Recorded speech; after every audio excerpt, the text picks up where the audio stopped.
Fue escritor, teólogo, compositor, reformador y probablemente la figura religiosa más conocida del siglo XVI. Su nombre, Martín Lutero. Fue apreciado por las multitudes alemanas y rechazado por las autoridades de la Iglesia romana. Hijo de un minero rico que explotaba cobre, llegó tal vez a ser el principal motivador del más grande de los períodos religiosos, sociales y políticos de la historia europea, la Reforma.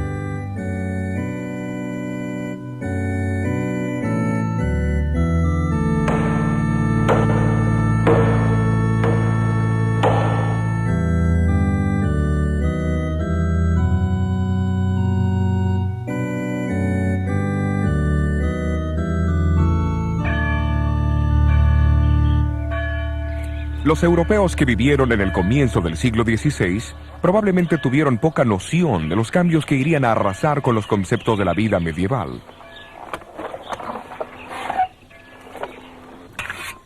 Se estima que el 80% de ellos todavía cultivaban la tierra de la misma manera que lo hicieron sus antepasados por 1000 años. No obstante, delante de ellos aparecían señales que denotaban que un cambio era inminente. El invento de la imprenta por Johann Gutenberg, la elaboración del papel y el espíritu general de investigación fueron impulsados por el Renacimiento.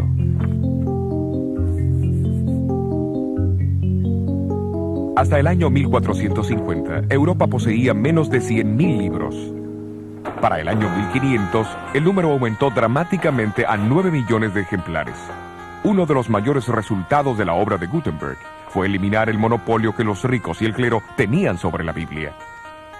En las manos del pueblo común, las escrituras harían desaparecer la gran oscuridad que envolvía a Europa.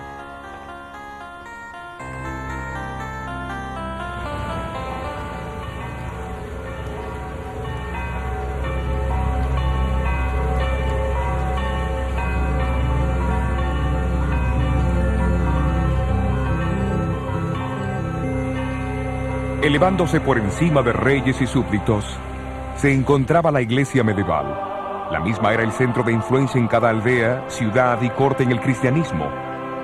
Sin embargo, a pesar de todo el dominio que ejercían los individuos, había algo impropio en ese sistema político-religioso.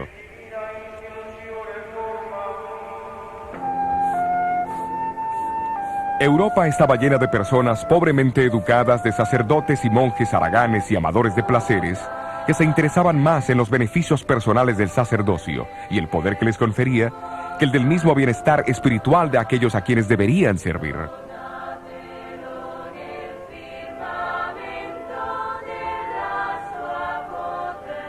Los obispos y abades competían con los reyes en la suntuosidad de sus residencias. Los obispados, o sea la región que el obispo controlaba, eran vendidos al mejor postor. De hecho, la vida de muchos clérigos había llegado a ser una afrenta para la religión. Se le enseñaba a la gente que si se confesaban regularmente ante un sacerdote, pagaban sus diezmos y ofrendas, asistían a la misa, participaban de un peregrinaje hacia el santuario del santo más celebrado o realizaban algún acto de mortificación corporal. La salvación estaba asegurada. Ya en el siglo XVI, la Iglesia se había desviado de la simplicidad, de la pobreza y del poder espiritual de sus raíces. ¿Cómo ocurrió semejante cambio? Los primeros cristianos compartieron las buenas nuevas de la vida, la muerte, la resurrección y la ascensión de Jesucristo por todo el Imperio Romano. Enfatizaron que la salvación se encontraba solo en Cristo y que era un regalo recibido por la gracia de Dios y la fe en Él. Aquellos que respondían al llamado se unían a su iglesia, pero esa iglesia muy pronto estaría como una fortaleza sitiada. Al principio los ataques vinieron de afuera. Emperadores como Nerón, Trajano y Diocleciano asesinaron a miles de cristianos por su fe. Aquí en el Coliseo, por ejemplo, los cristianos eran arrojados a las fieras para ser despedazados mientras se escuchaba el frenético aplauso de la muchedumbre.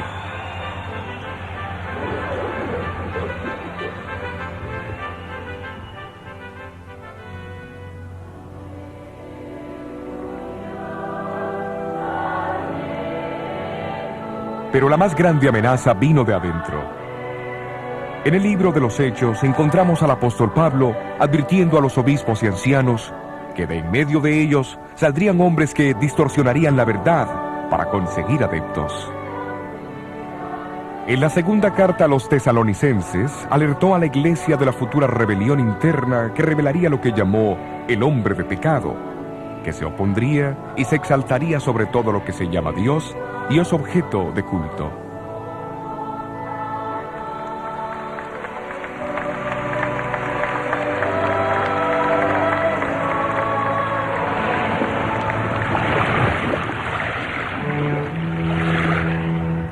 Las advertencias de Pablo se basaban en una profecía del Antiguo Testamento. Siglos antes, el profeta Daniel, en el capítulo 7 de su libro, describió la ascensión de 4 imperios mundiales, simbolizados por 4 bestias que salían del mar. Un león, un oso, un leopardo de 4 cabezas y una cuarta bestia terrible con 10 cuernos. Describió también cómo el cuarto imperio sería el más fuerte de todos, pero que se dividiría en 10 reinos menores. Y de estos 10 reinos menores, representados por los 10 cuernos en la cabeza de la cuarta bestia, saldría otro cuerno o reino que sería más imponente que los otros. Él mismo haría guerra contra el pueblo de Dios, y hablaría blasfemias contra el Altísimo, y pensaría también en cambiar los tiempos y la ley perfecta de Dios.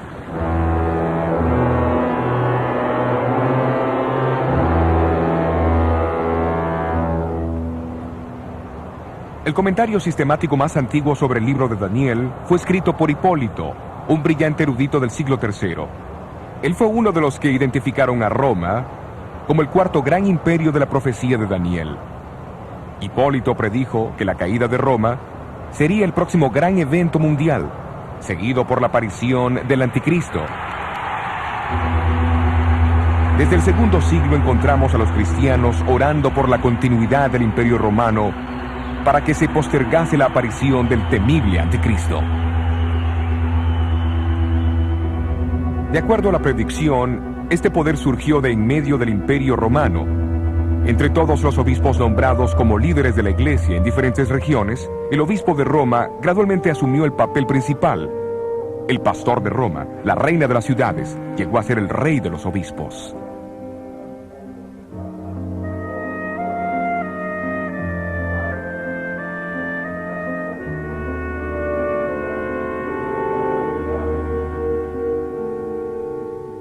Casi al mismo tiempo, un número de creencias y prácticas entraron en la iglesia, que los apóstoles nunca hubieran reconocido, como la veneración de los ángeles y los santos, el culto a las imágenes y reliquias.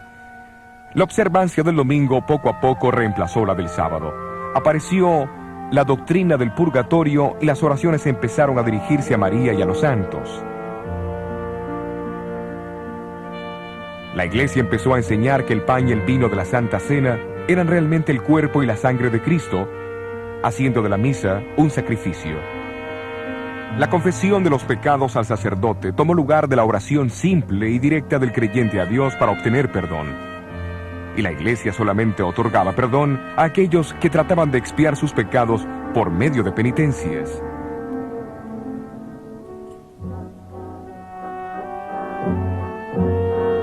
Por obsequios y servicios rendidos a la iglesia o por buenas dádivas, el Papa y sus obispos proveían lo que llamaban indulgencias. Estas podían acortar y aún cancelar el sufrimiento de los pecadores en el fuego del purgatorio.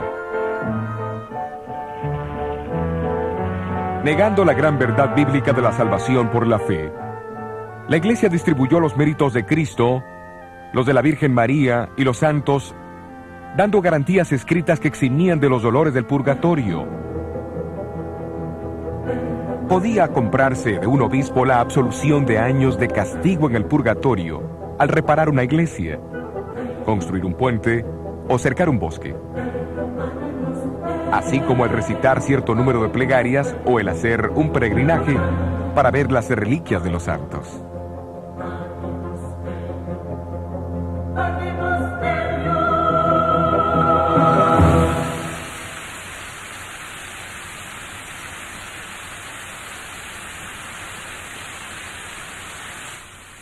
Poco después de la elección del Papa León X, Miguel Ángel presentó al pontífice el diseño terminado de la Basílica de San Pedro en Roma. Y la venta de indulgencias llegó a ser una atracción para recaudar las enormes sumas necesarias para esa aventura. En Alemania, el Papa recomendó las ventas al persuasivo monje dominico Juan Tetzel. La llegada de este monje al límite de Sajonia, cerca de Wittenberg, en 1517, desencadenaría los eventos que sacudirían los fundamentos de la Iglesia de Roma.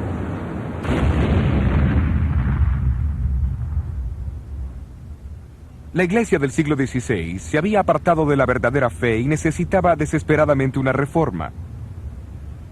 Pero esto requería un individuo de valor para enfrentarse a la organización eclesiástica más poderosa que en el mundo haya conocido. Martín Lutero era el hombre que se necesitaba.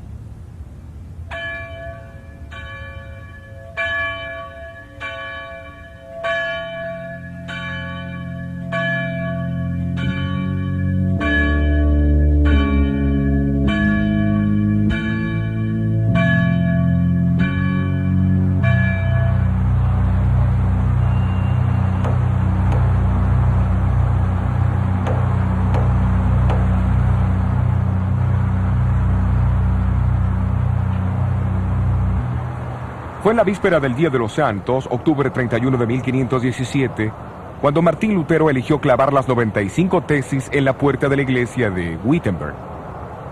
Su decisión no pudo pasar en un mejor momento, porque el próximo día los peregrinos se congregarían en la iglesia para ver la extensa colección de reliquias sagradas pertenecientes a Federico el Sabio, elector de Sajonia. En exhibición, había un fragmento de madera que se decía ser el arca de Noé, un poco de hollín del horno ardiente de Babilonia, un pedazo de madera de la cuna de Cristo, pan de la última cena del Señor, una ramita de la salsa ardiente de Moisés y más de 19,000 huesos santos.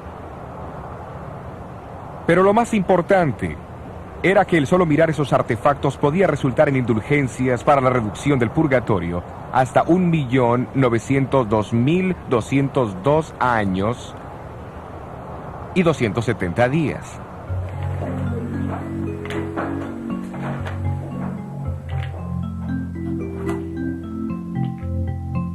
Aunque la intención de Lutero solo había sido usar su tesis para debate académico, él no pensó en la invención de la imprenta de Gutenberg. Al cabo de 2 semanas, su tesis en contra de las indulgencias y la proclamación del poder papal se leyeron por toda Alemania. En pocos meses, todos los cristianos conocían sus escritos.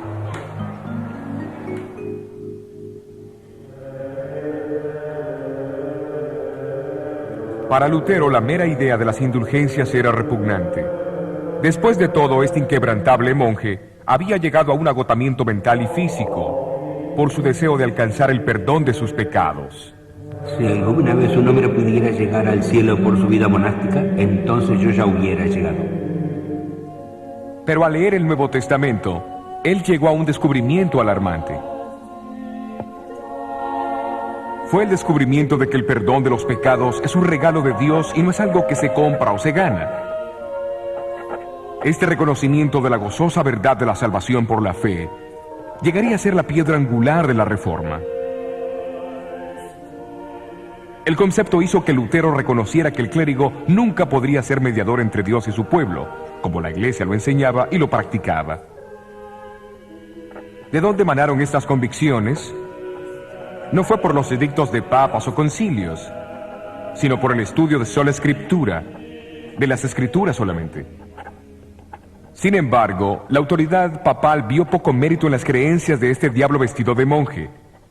Se lo excomulgó en junio de 1520 y sus escrituras fueron condenadas a las llamas.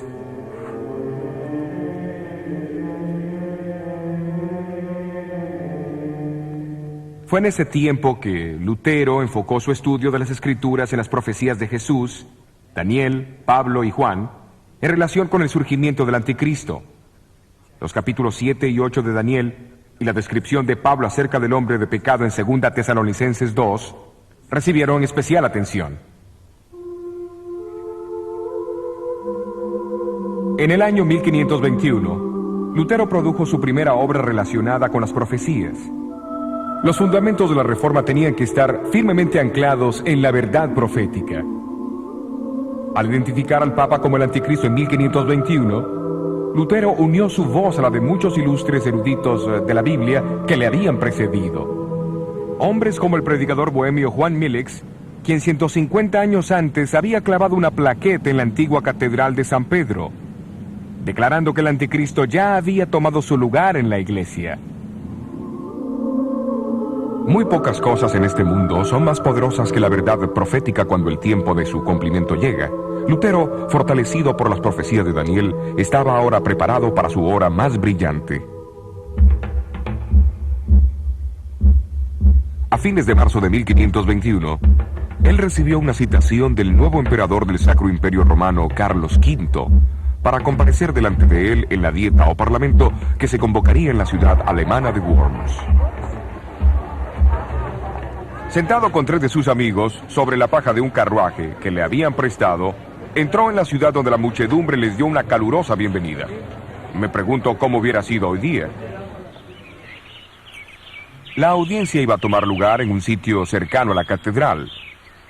Lo que fue en una época un majestuoso edificio ya no existe, pero hace 400 años era una estructura de magnífica tal asamblea. Hoy ha sido reemplazada por un jardín, y esta placa marca su ubicación.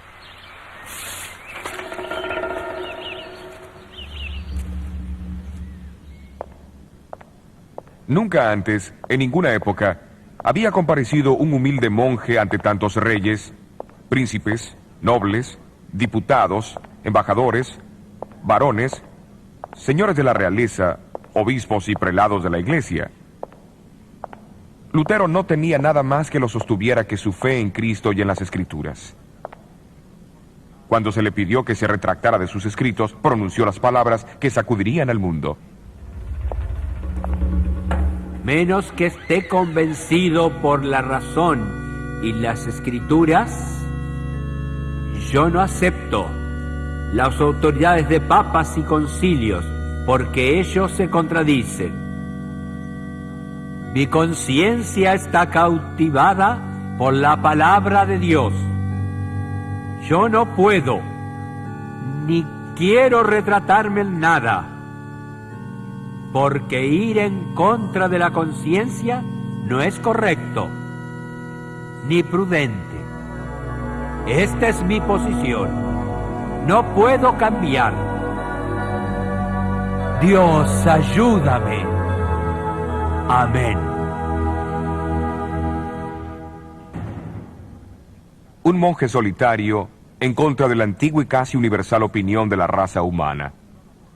Pero esa conciencia, cautivada por la palabra de Dios, yace en el corazón de la reforma de la Iglesia. Es notable que en la dieta de Worms, Lutero no fue acusado de enseñar una nueva herejía, sino de apoyar las opiniones de otros que vinieron antes que él. Entre ellos estaba el estudiante inglés Juan Wycliffe, que fue llamado la estrella matutina de la Reforma.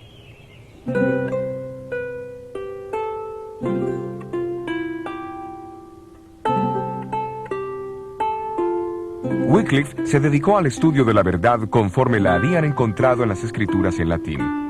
Nombrado como profesor del Colegio Superior de Balliol en Oxford, a menudo predicaba en la universidad y le fue dado el título de Doctor del Evangelio. En su estudio de Daniel, él también identificó el sistema papal como el anticristo. Pero sus comentarios anticlericales hicieron que fuese despedido de Oxford. Para sorpresa de los obispos ingleses, esto no disminuyó su influencia. Como rector aquí en Lutterworth, en Leicestershire, siguió invitando al obispo, al clero y a la nobleza para reformar la iglesia. La mayor contribución de Wycliffe fue tal vez la supervisión de la primera traducción de la Biblia en inglés. Esto echó el fundamento de la reforma que siguió y encendió una luz en Inglaterra que jamás se apagaría.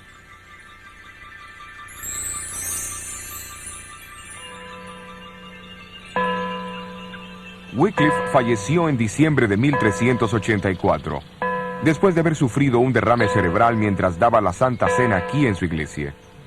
Sus huesos fueron exhumados e incinerados unos 40 años más tarde por orden del Concilio de Constanza. Sus cenizas se arrojaron a un arroyo cercano llamado Swift, que desemboca en el río Avon.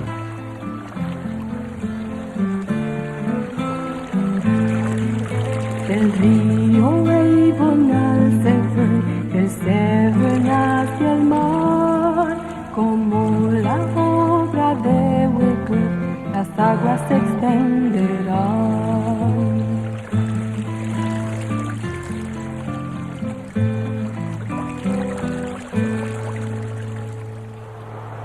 Uno de los hombres en quien influyó la enseñanza de Wycliffe fue el reformador checo Juan Hus.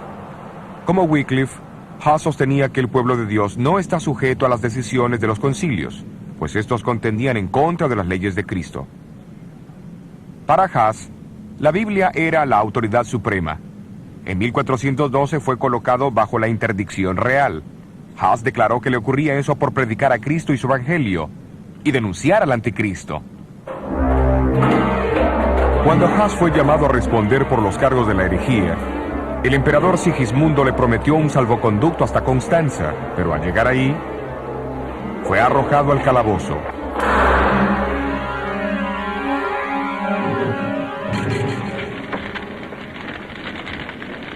El mismo concilio de Constancia que había ordenado la exhumación de los restos de Wycliffe, condenó a Hus a la hoguera el 6 de julio de 1415.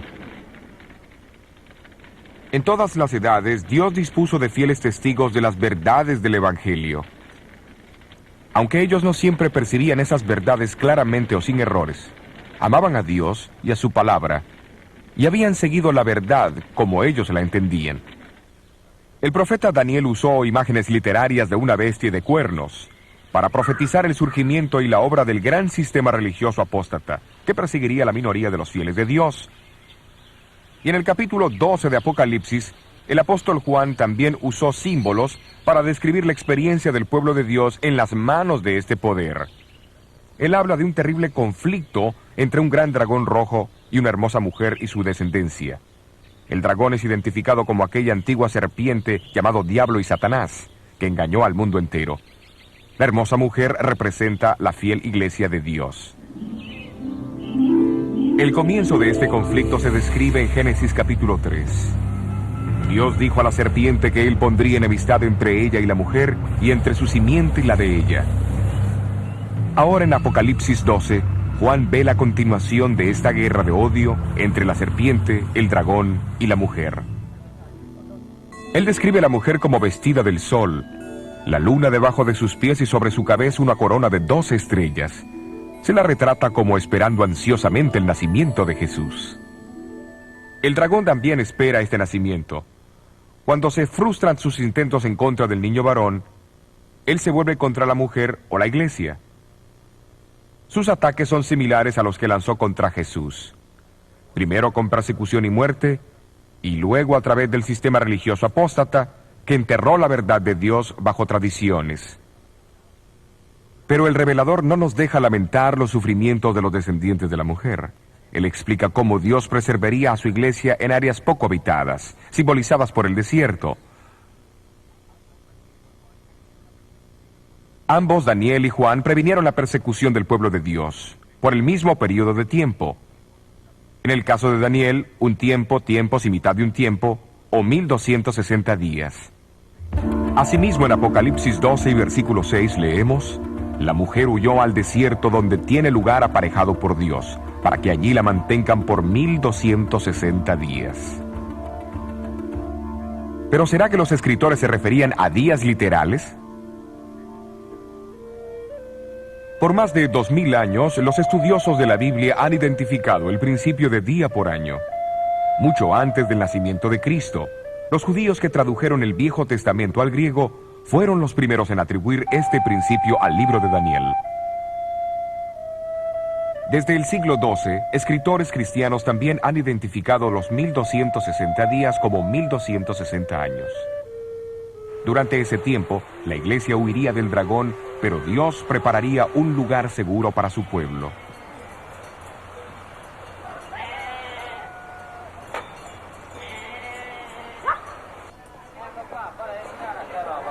Uno de esos lugares donde las verdades del Nuevo Testamento fueron preservadas del creciente poder del obispo de Roma fue en el norte de Italia. Al final del siglo IV, el obispo de Milán, Ambrosio, proclamó una teología evangélica que es difícil de separar de aquella redescubierta por la fe protestante 1000 años más tarde. Aquí en estas llanuras y montañas, al oeste de Milán, fieles testigos todavía atesoraban las doctrinas de la Iglesia Apostólica y denunciaban las crecientes supersticiones y perversiones en la Iglesia. Claudio, obispo de Turín, quien es con frecuencia llamado el protestante del siglo IX, también sostuvo la autoridad de las Escrituras.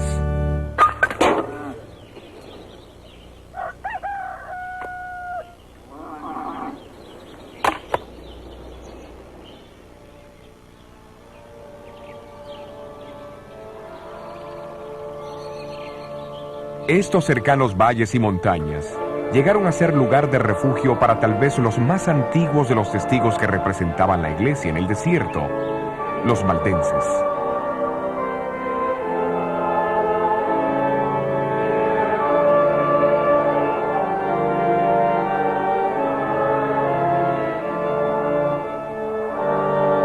Su devoción y perseverancia llenan algunas de las páginas más brillantes de la historia de la Iglesia.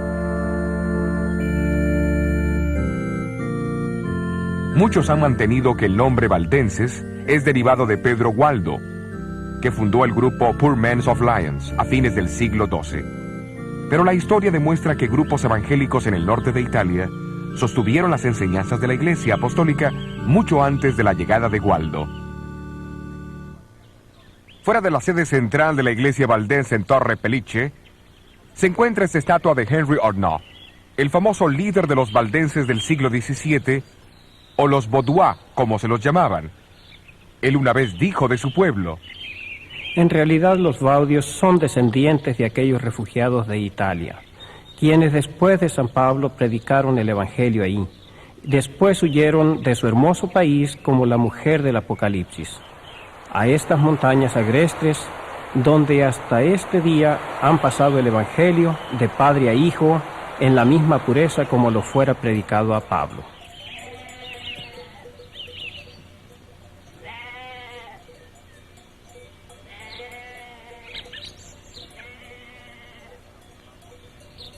Los historiadores han afirmado que en la ingeniería más avanzada podría haber adaptado estos valles de una mejor manera para el propósito de ofrecer refugio para los fugitivos. Cada uno se une al otro como una serie de cámaras entrelazadas que como un todo forman una sola fortaleza de increíble resistencia. Y fue a esta fortaleza, preparada para ellos por el mismo Dios, hacia donde huyeron los valdenses durante los 1260 años de supremacía papal.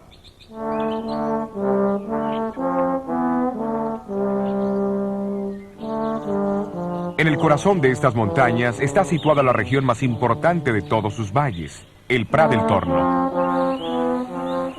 A este valle, bañado por el río Angroña y rodeado de maizales, pastizales, árboles frutales y enormes castaños, volvían los valdenses, cuando eran atacados por sus enemigos. Fue aquí también donde fueron entrenados sus misioneros, en el colegio de Barbes. La Biblia era su único libro de texto. En los siglos anteriores a la invención de la imprenta, memorizaban evangelios enteros y muchas de las epístolas.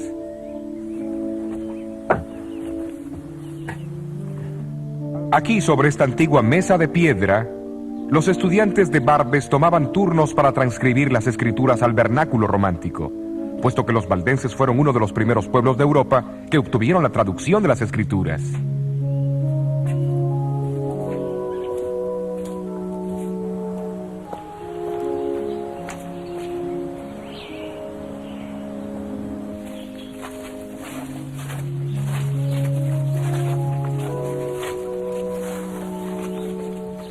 Más tarde, disfrazados de buhoneros, los valdenses viajaban por Europa central y meridional, ocultando las copias del Nuevo Testamento en sus vestimentas.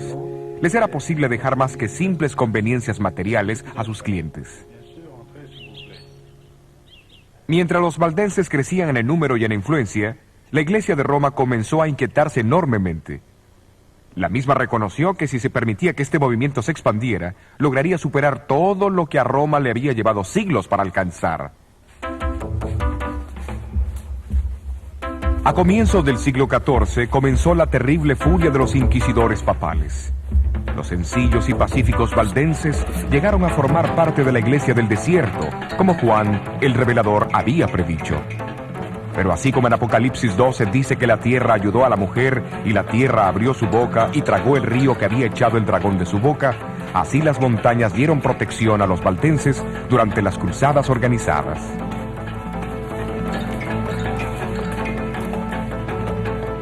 Los densos bosques, las aparentemente inexpugnables cadenas montañosas y la misma lejanía de sus valles sirvieron como sus únicas defensas. Cuando sus villas e iglesias fueron poco a poco destruidas, las muchas cuevas entre las rocas vinieron a ser sus casas y catedrales. Esta cueva se encuentra en el Valle de Angroña, no muy lejos del Prat del Torno. Es conocida como la Iglesia de la Cueva y no es muy difícil ver por qué los enemigos de los valdenses tenían dificultades para encontrar los escondrijos.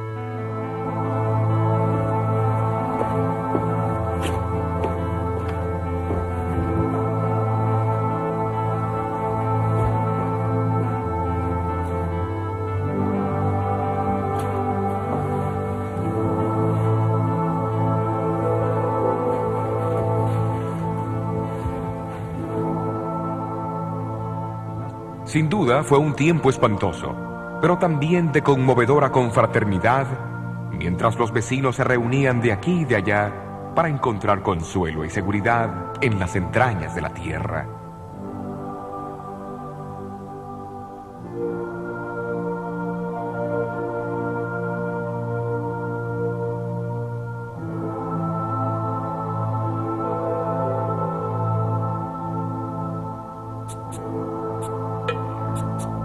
En 1487, apenas 4 años después del nacimiento de Lutero, el Papa Inocente VIII determinó purgar los valles de sus habitantes, prometiendo la remisión de todos sus pecados a aquellos que se unieran a la cruzada.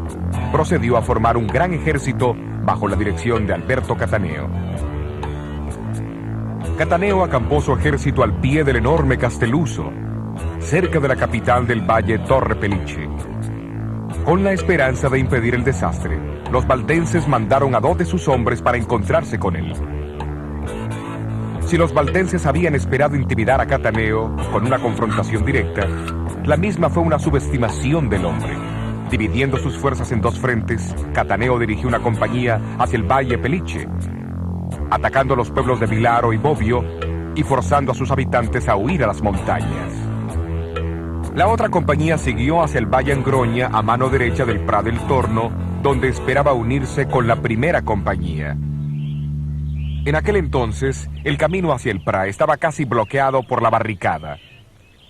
Esto era una muralla empinada que cruzaba el valle, y su única entrada era un desfiladero tan angosto que apenas 2 hombres podían cruzarlo lado a lado. Hoy es lo suficientemente ancho como para que pase el tráfico automotor. Aquí en Prat del Torno, los valdenses se reunieron para una resistencia final. Pero antes que lo hicieran, se entregaron a Dios en oración.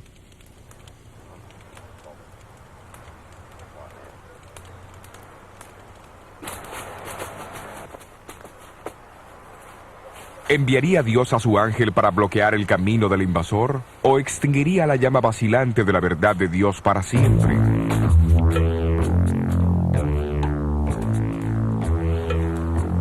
Mientras el ejército de Cataneo se preparaba para cruzar el angosto desfiladero, los valdenses notaron una pequeña nube formándose cerca de las cumbres de las montañas. La nube se expandió y se oscureció rápidamente hasta que finalmente cubrió el valle. La densa niebla causó una confusión inmediata.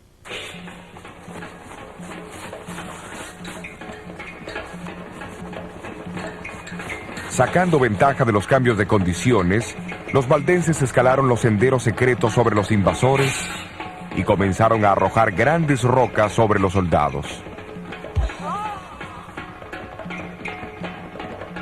En medio del pánico que cundió, las fuerzas de Cataneo comenzaron a luchar unas contra otras hasta que no quedó ni un solo hombre.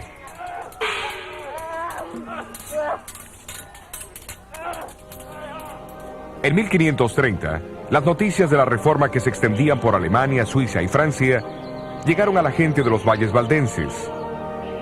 Esas noticias llegaron cuando su estado de ánimo y su número eran bajos, pero al oír acerca de este nuevo ejército de campeones, revivió en ellos el recuerdo de las glorias pasadas. Los reformadores suizos también se regocijaron al descubrir una iglesia bíblicamente firme, con una historia tan prolongada. Se decidió convocar un sínodo general para establecer la relación entre la Iglesia de los Alpes y la Reforma. En 1532, el histórico sínodo se reunió en Champforán, en este campo abierto, no muy lejos del Prat del Torno. Aunque no todos estaban de acuerdo en algunos puntos de la doctrina, la preeminencia de la Biblia fue reafirmada. Los valdenses prometieron ayudar a la Reforma, contribuyendo con una traducción de las Escrituras al francés. La tarea cayó sobre Oliveton, un pariente de Juan Calvino. Era un obsequio apropiado de parte de una iglesia que debía su propia existencia a través de los siglos a la estricta adherencia a los principios básicos de este libro.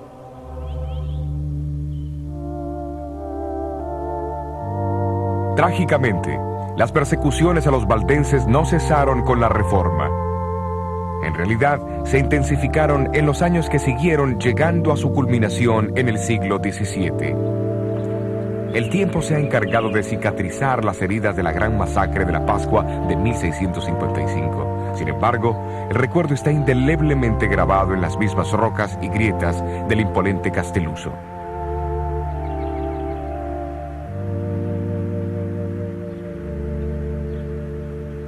Esta placa indica el sitio de la cueva al pie del Castelluso, que tantas veces protegió al pueblo valdense durante las persecuciones. Y a fines de abril de 1655, el pueblo de los valles huyó a su refugio una vez más. Pero esta vez fueron descubiertos. Uno por uno, hombres, mujeres y niños fueron arrastrados de sus profundidades y arrojados al terrible precipicio.